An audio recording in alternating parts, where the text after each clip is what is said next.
Have you ever wondered why some people hurt you, yet never really leave your life? They let you down. They say things that break you. They cross lines. They promise they wouldn't. And still, they stay. They send a message. They show up unexpectedly. They hover around your world like they're scared to lose their place in it. It feels confusing, doesn't it? Usually, pain pushes people away. So why do they stick around? There's a quiet truth most don't see. When someone stays after causing pain, it's never by accident. If they didn't care at all, they wouldn't stay close enough to hurt you. They wouldn't notice the silence between you. They wouldn't feel the space growing. But when someone hurts you and stays, it means inside. Their heart is tangled in guilt, fear, and a deep attachment. They're not just staying because it's easy. They're staying because you still matter to them, even if they don't know how to love you right without hurting. Once you see what's really going on inside them, their actions start to make sense. And more importantly, you stop blaming yourself for feeling the way you do. Let's understand this together. Guilt attachment. When hurting you makes them hold on tighter. When someone hurts you but still stays close, guilt is often the invisible force keeping them there. Not the kind of guilt that leads to change, but the kind that seeks relief without responsibility. Psychology explains that guilt creates discomfort in the mind, and the brain looks for the fastest way to reduce that discomfort. For some people, staying connected becomes that shortcut. By remaining in your life, they tell themselves a comforting story. If I were really that bad, I wouldn't still be here. Their presence becomes proof, not of care, but of self-justification. They don't have to face the full weight of what they did if they can still hear your voice, still receive your attention, still feel included in your emotional world. This is why their apologies may feel shallow or circular. They say just enough to ease their conscience, but not enough to truly repair the damage. They stay physically or emotionally close, hoping time will blur the hurt so they don't have to confront it directly. And every time you allow their presence, their guilt softens, while your pain quietly lingers. What makes this dynamic especially confusing is that guilt attachment can look like care. They check in. They worry when you pull away. They seem uncomfortable with the idea of losing you. But guilt-driven closeness isn't about your healing, it's about their relief.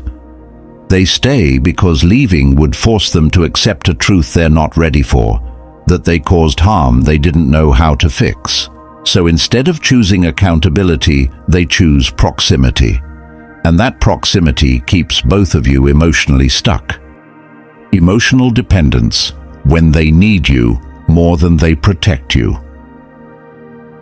Another powerful reason someone stays after hurting you is emotional dependence.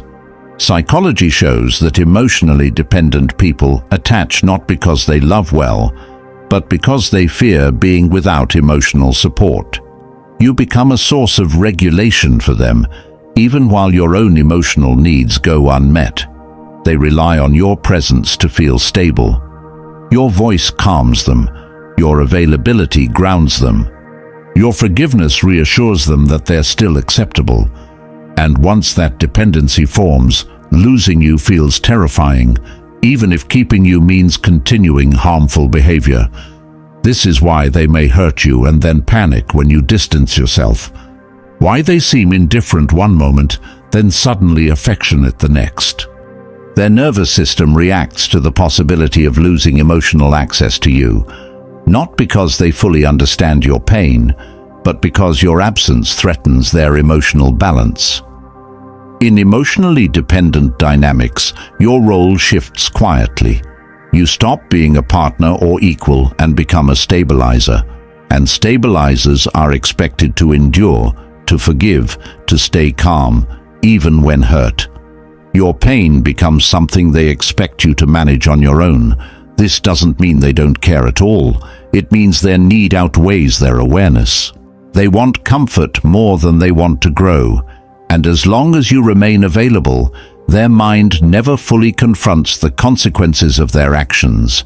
They stay not because they're ready to change, but because losing you would feel like losing emotional safety. And that imbalance keeps repeating itself until someone breaks the cycle.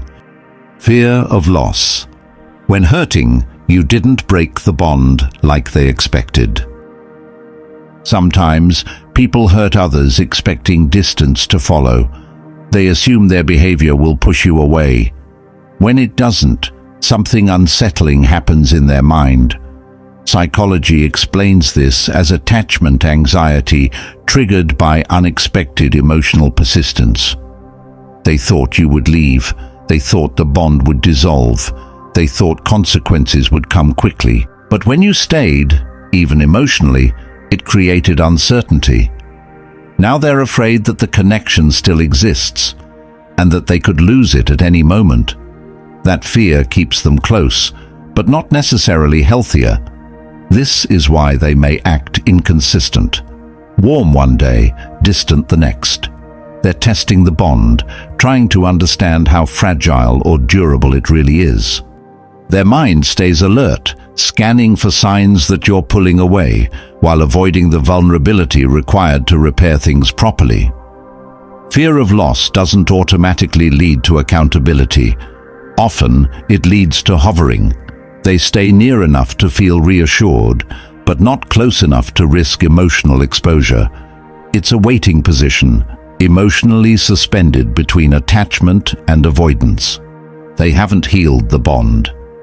They're guarding it out of fear, and that fear can feel like care, but it's rooted in anxiety, not emotional maturity. They don't want to lose you, but they also don't know how to stop hurting you. So they remain tense, unsure, emotionally unresolved. Control through presence. When staying keeps emotional power alive. In some cases, staying after hurting you is about control, not dominance, but emotional influence. Psychology shows that proximity can maintain power in relationships. As long as they're present, they remain relevant to your emotional world, and relevance feels safer than being forgotten. Distance gives clarity, presence creates ambiguity. By staying, they soften the damage. They blur the pain. They prevent you from fully processing what happened without their influence. Their presence keeps emotional threads connected, even if those threads are frayed. This doesn't always look manipulative. Often it's subtle. They check in casually. They remain friendly. They remind you of shared history. These small acts keep your emotional focus divided, part of you healing, part of you still engaged. Psychologically, this allows them to avoid the finality of loss.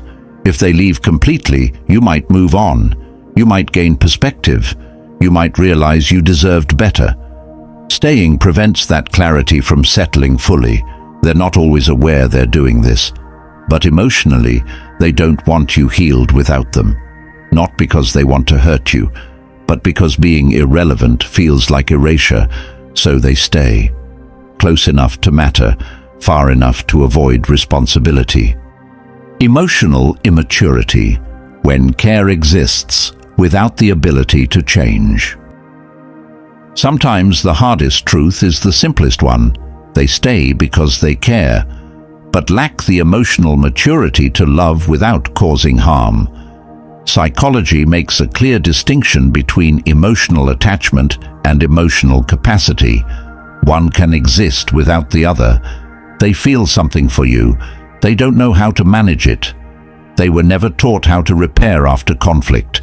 They don't know how to sit with discomfort. They don't understand how to hold accountability without shame. So they repeat patterns. They stay because leaving would feel like abandonment, both of you and themselves. But staying doesn't automatically mean growth.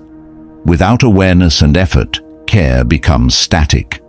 The relationship becomes a loop instead of a progression. This is where hope becomes dangerous, because caring alone doesn't protect you from harm. intentions don't undo impact, and love without maturity can wound just as deeply as indifference.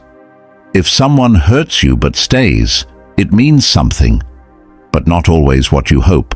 Staying doesn't equal safety, presence doesn't equal growth, and caring doesn't automatically equal change. Understanding this isn't about blaming them, it's about protecting yourself. If this video helped you see the situation more clearly, like it for your emotional awareness. Comment, clarity over confusion. And subscribe, because the next video explores why some people only realize your value after they've caused damage. Your feelings are valid, and you deserve consistency, not confusion.